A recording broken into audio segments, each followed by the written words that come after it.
When I bought my 15-acre ranch, one of the biggest reasons was that it was outside the HOA boundary. I'd spent years dealing with nosy board members and power-tripping Karens telling me what color to paint my mailbox.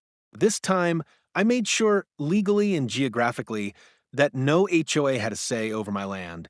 But apparently, that didn't sit well with Karen, the self-appointed queen of the neighborhood. She lived 3 streets down, where the HOA ruled with an iron clipboard. Ever since I moved in, she'd been trying to rope me into her community beautification projects. I always declined politely until last weekend. Out of nowhere, 10 full-size buses rolled up to my driveway. People wearing matching t-shirts poured out, holding trash bags, lawn tools, and banners that read HOA Annual Cleanup and Fundraiser. They started marching right through my open gate, like they own the place.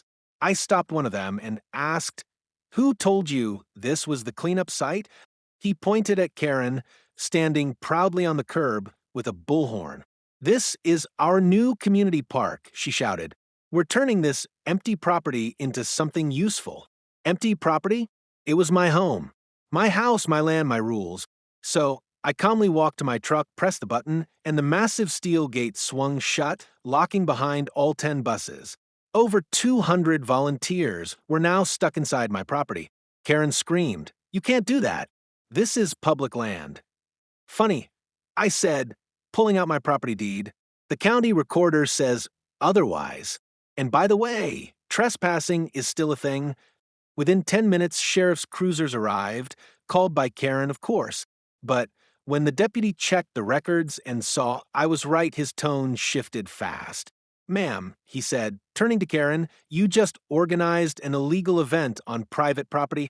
Everyone here's technically trespassing." The officers escorted the crowd off my land, one bus at a time. Karen tried arguing until she was fined for unlawful entry and public disturbance. As the buses rolled away, I waved with a smile. Next time, I told her, maybe send a thank you note instead of an army. Since that day, my gates stayed locked, but the story travels faster than her buses ever did.